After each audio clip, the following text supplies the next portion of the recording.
이번 주는 구멍난 복음을 기우라 라는 책의 내용 하고 있습니다. 우리의 믿음의 어느 부분에 구멍이 나 있는가, 또 우리가 전하고 있는 복음의 어느 부분에 구멍이 나 있다면 정말 그것이 큰 일이다라는 생각으로 평생 동안 이 신학교 교수로 일하신 박영철 교수님께서 쓰신 책입니다. 첫 번째 챕터는 죄입니다. 우리가 알고 있던 죄의 내용이 무엇이냐, 무엇을 회개해야 되는가. 원죄란 내가 하나님을 상대로 하나님께 대하여 하나님 자리에 앉은 것이 원죄였다는 것을 분명하게 설명하고 있습니다. 이것이 우리의 복음이 구멍이 나게 하는 시작이었다. 여기서부터 많은 것이 틀어지게 되었다라고 얘기를 하는데, 이 죄에 대한 개념, 죄에 대한 내용, 원죄가 무엇이냐, 내가 선악 까먹고 내가 내 기준 내 판단, 그리고 왜곡된 나의 선악의 기준, 그리고 그것을 갖게 된 내가 하나님 자리에 앉으려고 했던 것, 이게 이해되면서 그래, 그렇구나, 그래서 인간이 이 사형을 당해야 되는 이유가 바로 하나님 자리에 앉았기 때문이구나. 그리고 예수께서 부활하신 목적이 우리에게 새 생명을 주시는 것이지만, 그 새 생명을 주시는 목적이 우리의 하나님 원래의 관계, 이 주가 되시려는구나를 깨닫게 되었습니다. 그리고 첫 번째 챕터, 두 번째 챕터 십자가, 하늘 성소에서 드려진 이 예수님의 대속 제사를 강조하고 있죠. 이것은 영원한 제사, 한 번에 모든 것을 사하는 제사, 이 참 장막에서 드려진 제사, 예수님의 십자가의 보혈이 단지 갈보리의 언덕만을 적신 것이 아니고 하늘 성소, 영적인 모든 죄를 사하고 또 우리의 영혼 육의 모든 사망을 사하고 우리 인간의 저주를 대속하는 영원한 하늘의 대속 제사였던 것을 말하고 있습니다. 저는 거기에 덧붙여 예수님의 영원한 대속 제사가 오늘도 선포될 때 그 예수 그리스도의 보혈의 효력과 은총과 공로가 선포된다는 것을 또 설교하였습니다. 왜 그런가? 그 피, 예수 그리스도의 십자가의 피, 바로 그 십자가가 대속인 이유, 피 때문이고, 그 피는 하나님의 아들의 피이기 때문에 대속이 되며, 시간이 지난 어느 장소에서라도 예수 그리스도의 보혈, 하나님의 아들의 죽으심을 믿는 자에게 그 피가 효력을 발생한다는 것을 선포했습니다. 십자가에서 가장 중요한 내용은 무엇인가? 누가 죽었는가? 그래서 그 피가, 죄가 없는 그 피가 영원토록 모든 인류의 죄를 사하는 보혈이 된 것입니다. 보혈, 여러분, 보혈의 공로, 은총, 효력 선포하고 계십니까? 예수 그리스도가 하나님의 아들이심에도 불구하고 우리를 위해서 기꺼이 죽으시는 그 자리까지 내려오셔서 흘리신 그 보혈임을 깨달을 때, 우리가 선포하는 그 예수 그리스도의 피에는 생명의 능력과 효력이 나타나는 줄 믿습니다. 여러분, 선포하십시오. 선포하십시오. 선포하십시오. 생명과 그리고 소망을 주시는 피입니다. 예수 그리스도의 십자가의 피가 보혈인 이유가 정확히 드러나는 순간이 바로 세 번째 챕터 부활입니다. 왜 보혈인가? 부활로 말미암아 성자 하나님이 죽으신 것이기 때문이다. 그동안 사단은 우리의 눈을 가리고 복음의 광채를 가리고 그리고 십자가에 우리를 머물게 했습니다. 십자가는 부활과 한 쌍임에도 불구하고 365일 중에 하루만 부활의 날로 정하고 364일은 십자가를 묵상하며 살았습니다. 대속 감사합니다. 그러나 대속 안에 이 대신이 있고 대신 안에 역시 연합으로 말미암은 죽음과 부활이 있는 것이죠. 그래서 십자가는 십자가로 머물지 않고 부활로 이어집니다. 그러나 사단은 우리에게 이 부활의 가상적 믿음, 그냥 동의하는 믿음, 그렇다 치는 믿음, 부활이 얼마나 능력인 것을 우리에게 가리려고 안 믿어지면 그냥 믿는 것이야 라는 이 샤머니즘적 믿음, 그리고 그런 체하는 믿음. 그래서 정말 부활이 우리 안에 분명히 깨달아지고 실제가 될 때 일어나는 일은 대속하신 그 예수 그리스도의 생명이 우리 안에 심겨졌다는 하늘 생명, 영적 생명, 신적 생명, 이 안에 쑥 하고 들어오는 것이고 또 그분의 권세가 이 안에 쑥 들어오는 것입니다. 그래서 부활은 칭의의 완성이자 인간을 위해서 죽으신 목적이 선명하게 기록되는 것이 바로 부활입니다. 네 번째 챕터는 회개입니다. 왜 회개가 부활 뒤에 나오는가?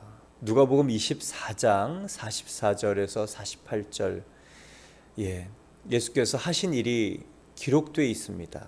특별히 승천하시기 전에 40일 동안 그 제자들을 다시 한번 가리킵니다.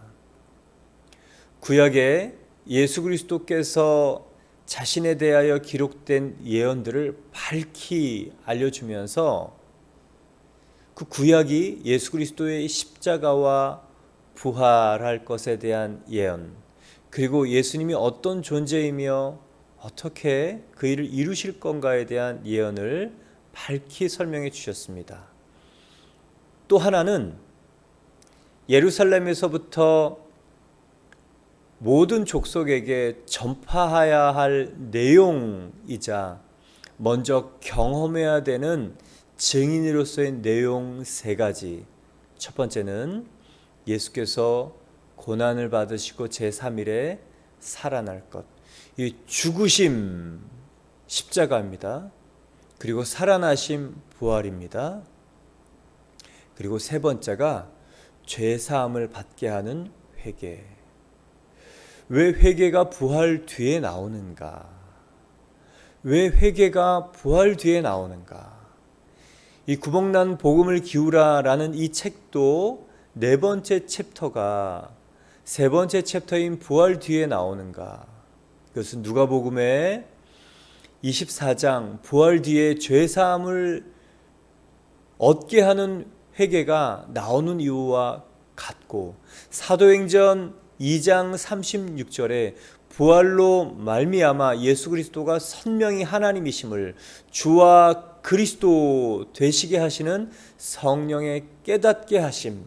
그래서 그 다음에 깨닫는 것은 무엇인가? 내가 온전히 십자가에 죽으신 그 바로 그 예수님이 하나님이시고 대속으로 말미암아 내가 주인된 죄를 대신 사하신 분임에도 불구하고 내가 여전히 내 인생의 주인으로 앉아있어 예수님을 믿지 않았던 그 죄인이구나를 깨닫게 되는 바로 그 순간이 예수님의 부활이 천명되고 선언된 바로 그 다음입니다.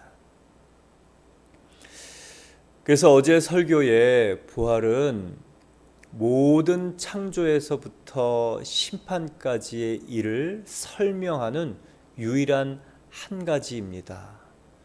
그리고 창조 때부터 예수님까지, 예수님의 죽으심까지를 귀결시키는 하나의 매듭이고, 또 거기서부터 새롭게 출발해서 재림과 심판으로 향하는 하나의 출발점입니다. 왜 그런가? 하나님께서 당신을 나타내실 때 일반 은총과 그리고 특별 은총, 일반 계시와 특별 계시로 우리에게 당신을 나타내셨습니다.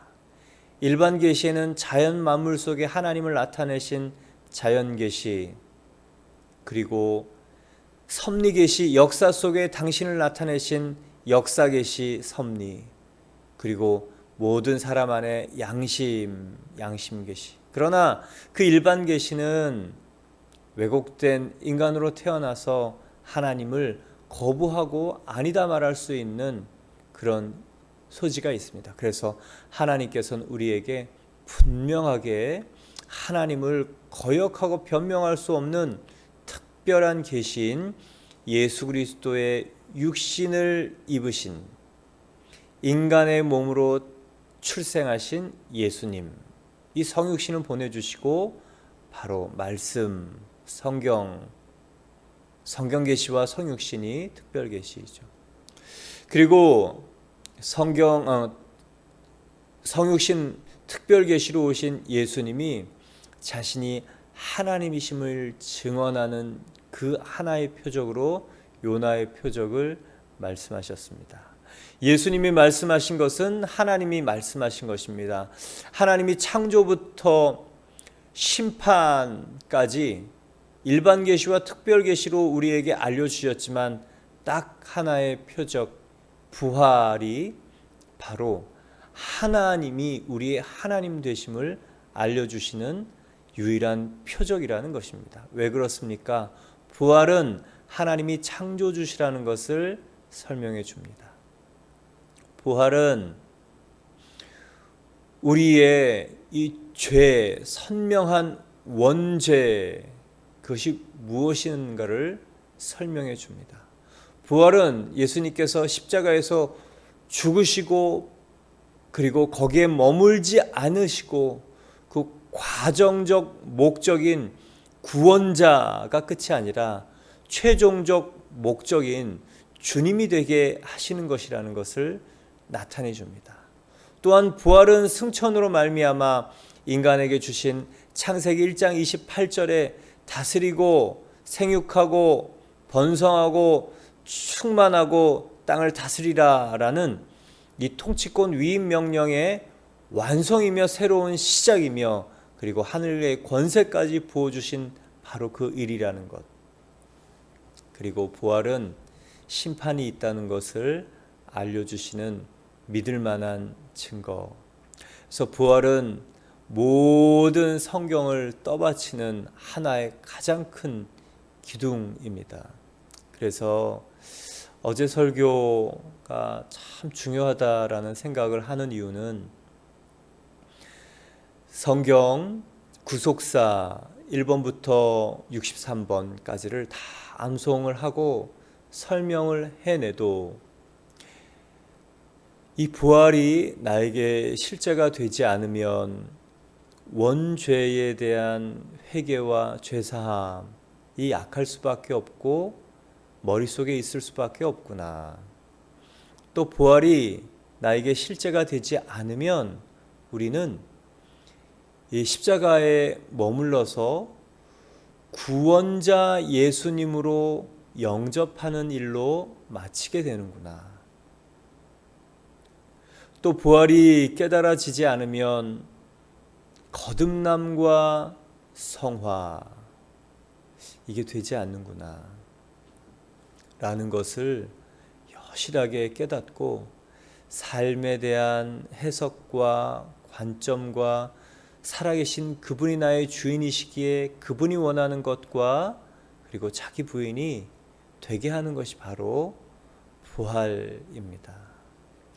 그래서 모든 것이 부활로 고리가 연결되며 또 모든 것이 부활로 확실하게 열려지는 일이 바로 이 부활입니다. 그래서 여러분 기도하실 때 어찌할 거의 체험, 제가 올해 가장 강조하는 이 어찌할 거의 체험은 사도행전 2장 36절 부활하신 예수님이 주와 그리스도가 되게 하시는 그 바로 부활 이후에 오는 회개와 죄사함과 그리고 성령의 덧입음입니다. 그래야 우리가 이 땅에서 주님이 원하시는 삶, 그리고 증인되는 삶, 하나님 나라를 이루는 삶을 살 수 있습니다. 교리도 그리고 복음의 구속사 1번부터 63번까지의 암송도 잘 되길 바랍니다. 그러나 그 하나하나의 의미가 부활과 얼마나 깊은 열매가 연결이 있는가를 생각할 때 우리는 예수님이 죽으시고 부활하신 목적, 이 주인 되시는 그 예수님을 따라 살게 되는 줄 믿습니다. 다섯 번째 챕터는 영접입니다. 영접이란 모셔드리는 것, 맞아들이는 것, 그것을 영접이라고 합니다. 또 우리가 전하는 그 복음 안에 구멍난 다섯 번째 내용은 예수 그리스도를 구원자로 가르치고 전도하기 때문에 구원자로 영접한다. 그것이 신앙생활의 큰 구멍이다 라고 얘기하고 있습니다. 정말 그랬던 것 같아요. 예수님이 우리를 위해 십자가에서 죽으셔서 구원자로 영접하는 거야. 그러면 우리가 생명을 얻어. 사실은 이 구원자로 영접하는 십자가의 대속은 과정적 목적입니다. 구세주로 믿는 것은 과정적입니다. 궁극적이고 최종적 목적은 그분이 우리의 하나님이요, 나의 주 나의 하나님이요, 그 안에 주로 믿는 믿음이라는 것을 오늘 다섯 번째 챕터에서는 설명하고 있는 것입니다.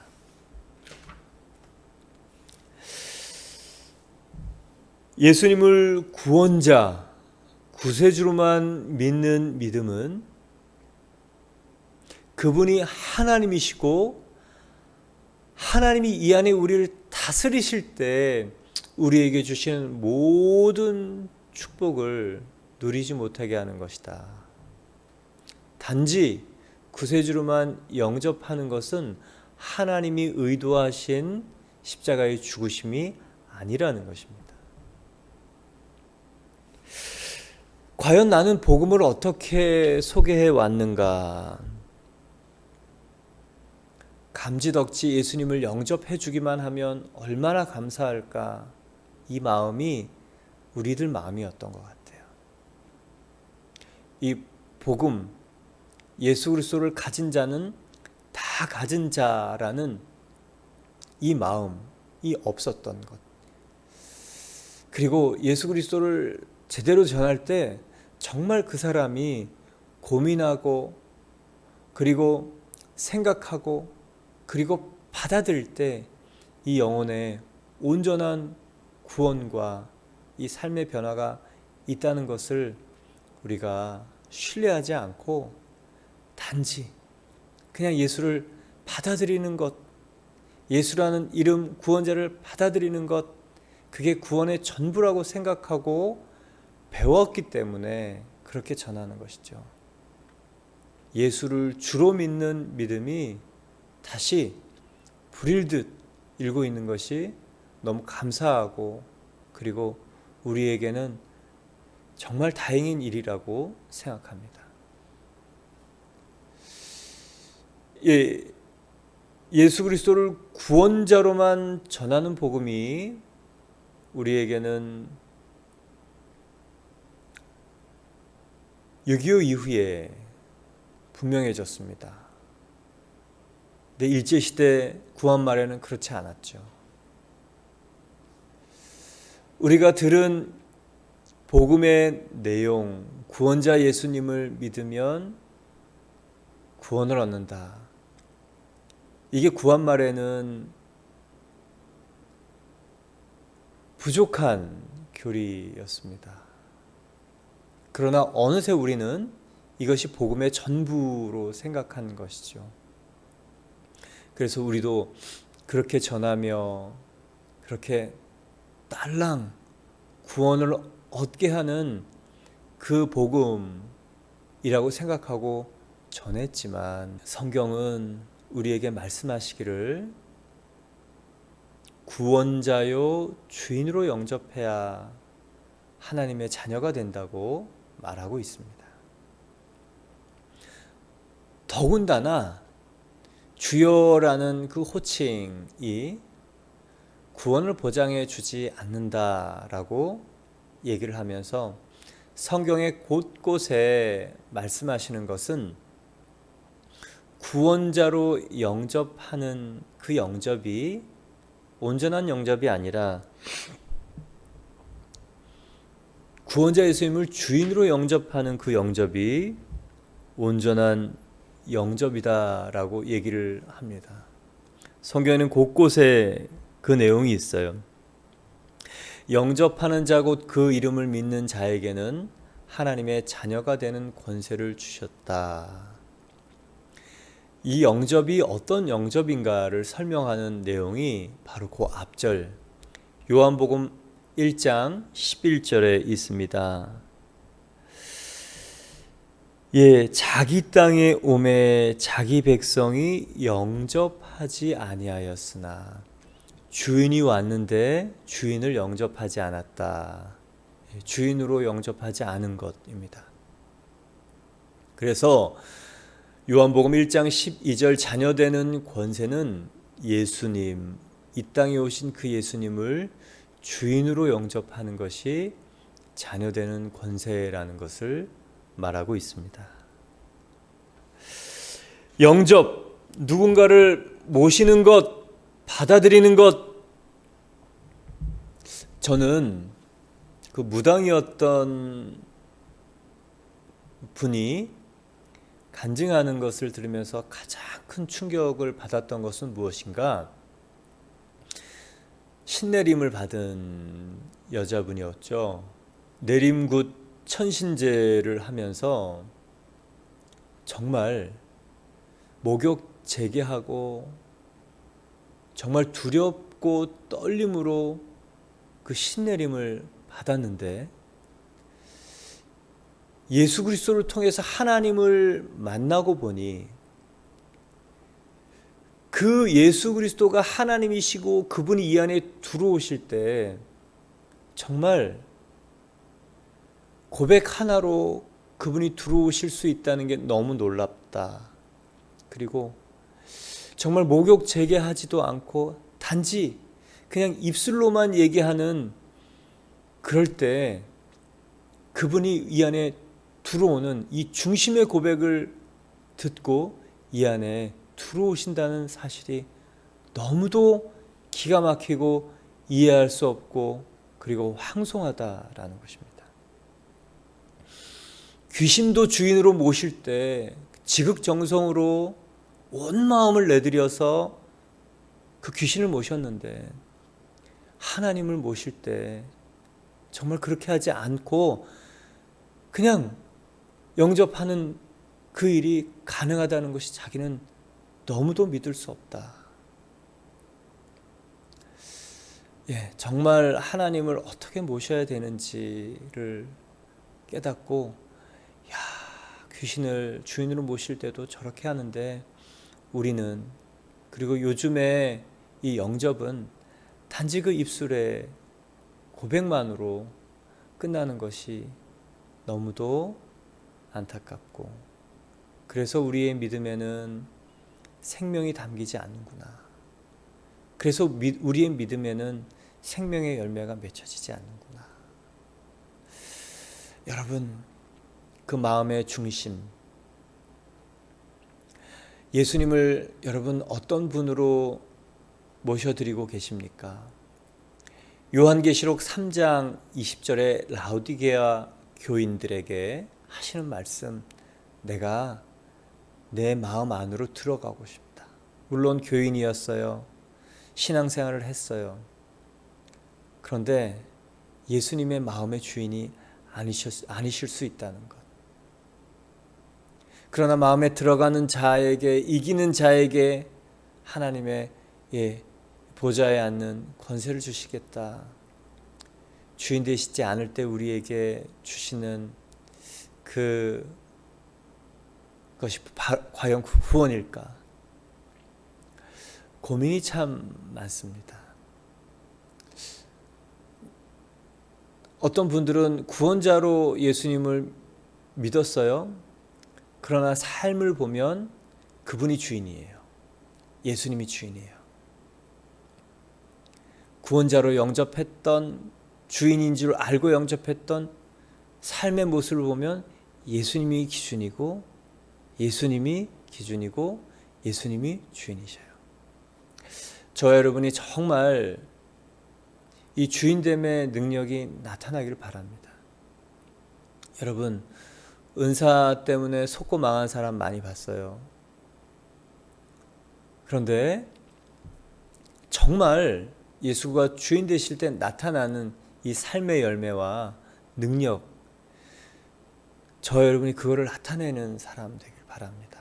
그래서 예수가 주인이시다, 성경이 말씀하시는 이 주라는 이 7,800번이라 반복되고 있는 그 성경, 구원자요, 이 구세주라는 것 34번 반복되고 7,800번이나 주라고 얘기하는 이 성경의 내용의 강조점이 어디에 있는가?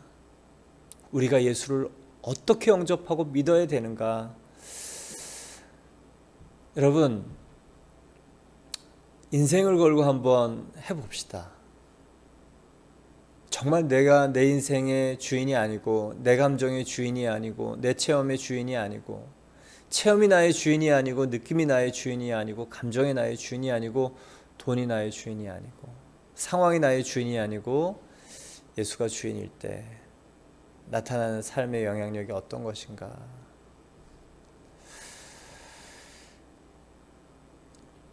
여러분, 저와 여러분을 통해 정말 이 생명의 영향력이 흘러가기를 축원합니다. 또 곳곳에 있어요.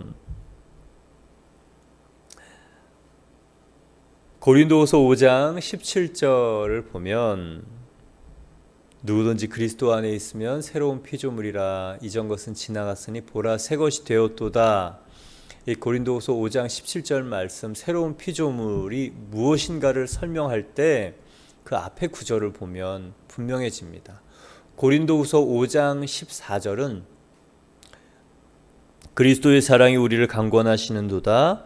우리가 생각하건대 한 사람이 모든 사람을 대신하여 죽었은즉 모든 사람이 죽은 것이라.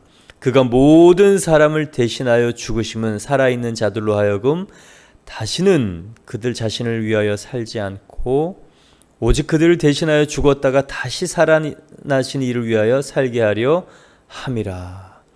예수 그리스도의 죽으심의 이유를 밝히고 있죠. 죄에서 구원하기 위해서다라고 우리가 생각하고 예상하고 추측하는데 그 내용이 없습니다. 예수님께서 고린도서 5장 17절에 모든 사람을 대신하여 죽으신 이유가 우리가 우리 자신을 위해 살지 않고 우리를 대신하여 죽었다가 다시 살아나신 이를 위하여 살게 하려 함이라.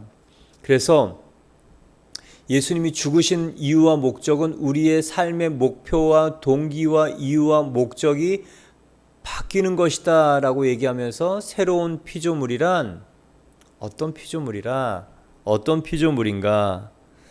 이전 것은 지나갔으니 보라 새 것이 되었도다. 이전 것이란 단순히 이전에 죄악된 삶이 아니고 내가 주인 되어서 내 삶의 이유와 목적과 동기가 바로 나이었었던 사람이 이제는 새로운 피조물, 내 삶의 이유와 목적과 동기와 목표와 그리고 방법이 바로 예수님이다라고 고백하고 태어난 사람이, 그렇게 사는 사람이 바로 새로운 피조물이다라는 것입니다. 과거의 삶이 끝났습니다. 새로운 삶이 있습니다.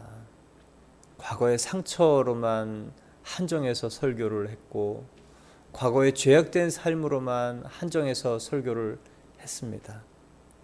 그러나 더 근본적인 새로운 피조물이란 예수가 주인된 삶이라는 것, 그것이 새로운 피조물이고 새롭게 피조된, 새롭게 재창조된 사람이 누리는 가장 큰 축복이 바로 예수님이 주인 되시는, 예수님이 다스리시는 사람입니다. 여러분, 이것을요 계속 얘기하면 사람들 귀에 안도록 얘기해야 됩니다. 왜냐하면 우리는 구원자 예수님에 대한 얘기를 계속 들었고 그게 구원인 기준인 줄 알았습니다. 근데 성경은 그렇지 않다고 얘기를 하고 있습니다. 이 예수를, 구원자 예수를 주인으로 영접해야 구원이 있다고 말합니다. 그러나 나는 예수가 나의 주인이십니다 라고 말하지만 주여 주여 한다고 천국에 간다고 말하지 않습니다. 주인으로 영접하던, 구원자로 영접하던 그 삶의 주인이 정말 실제적인 예수님이 그 사람을 다스리실 때 그렇게 되는 것이죠. 정말 우리가 이 구복난 복음을 들었던 것입니다. 제가 왜 자꾸 이런 생각이 드냐면요, 원죄가 무엇인지 이해되어야 예수님이 오신 이유와 그리고 부활하신 이유가 설명이 됩니다.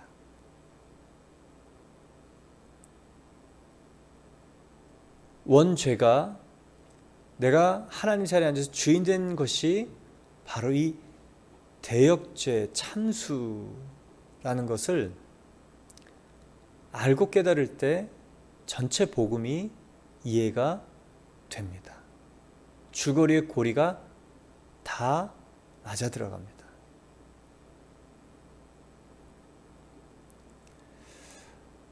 그래서 예수가 주인 되셔야 된다고 저 여러분이 힘껏 얘기하고 우리가 정말 그분이 다스리시는 삶을 살기를 축원합니다. 또한 오늘 본문 읽었던 주 예수를 믿으라 그러면 너와 내 가족이 구원을 얻으리라, 구원을 얻는 그 조건으로 주 예수를 설명하고 있습니다. 예수님을 영접하거나 또 결단을 촉구하는 그 메시지 속에는 구세주로 믿으라가 아니에요. 성경은 주로 믿으라, 주로 믿으라 라는 내용이 계속적으로 반복되고 있습니다. 빌립보 감옥에 있는 간수가 문이 열렸을 때 두려움으로 어떻게 해야 구원을 얻겠냐고 물을 때 사도 바울이 주 예수를 믿으라. 로마서의 해석으로 보면 우리 주 예수 그리스도시니라, 요게요 원문은 예수 그리스도가 우리의 주인이십니다 라는 것입니다. 똑같은 방법으로 해석을 하면 예수를 주로 믿으라 라는 것입니다. 그럴 때 구원이 있다는 것이죠. 또한 골로새서 2장 6절 감옥에서 썼을 때 골로새서, 에베소서, 빌레몬서, 빌립보서, 골로새서 옥중 서신이죠. 여기 2장 6절에 보면 너희가 그리스도 예수를 주로 받았으니 그 안에서 행하라. 곳곳에 예수 그리스도가 이 주되심이라는 것, 그리고 주로 영접했다는 것을 설명하고 있습니다. 그렇죠.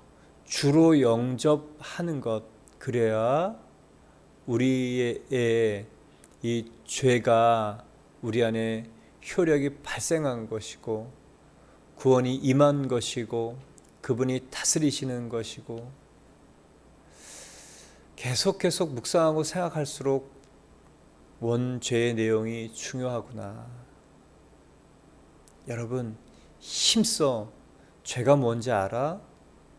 성경에서 모든 사람이 죄를 범하였다고 얘기하는 그 죄가 뭔지 알아? 왜 선악과 먹은 죄인의 증거가 너와 나에게 있는지 알아? 우리가 바로 우리의 선악의 기준, 왜곡된 기준, 바로 내가 하나님의 심판관과 재판관 자리에 앉아서 내 기준으로 모든 것을 바라보는 것, 그것이 바로 지옥 갈 죄야. 예수님이 죽으신 바로 그 대속은 하나님 자리에 앉으려 했던 바로 그 존재가 죽은 거야. 그래서 부활은 예수님이 다시 우리의 주인이 되시는 것이고 주가 되시는 것이야. 성령이 오신 목적은 예수를 우리의 주와 그리스도가 되게 하시려는 것이야. 예수님이 주가 되실 때 우리에게 주신 창세기 1장 28절에 다스림의 권세가 상속권에 되어서 우리를 통해 나타나는 것이고, 우리를 통해 나타나는 조건도 그분이 다스리시는 자기 부인이야. 여러분, 성경은 굉장히 일목요연합니다. 저 여러분이 예수 그리스도를 힘껏 전하되 구원자 예수님이 주인이시라는 것을 전하는 기워진 복음을 전하길 바랍니다. 그래서 사람들이 정말 예수를 주로 받고 주로 믿고 또 주님이 나타나시는 그 은총의 삶, 우리가 함께 보게 되기를 축원합니다.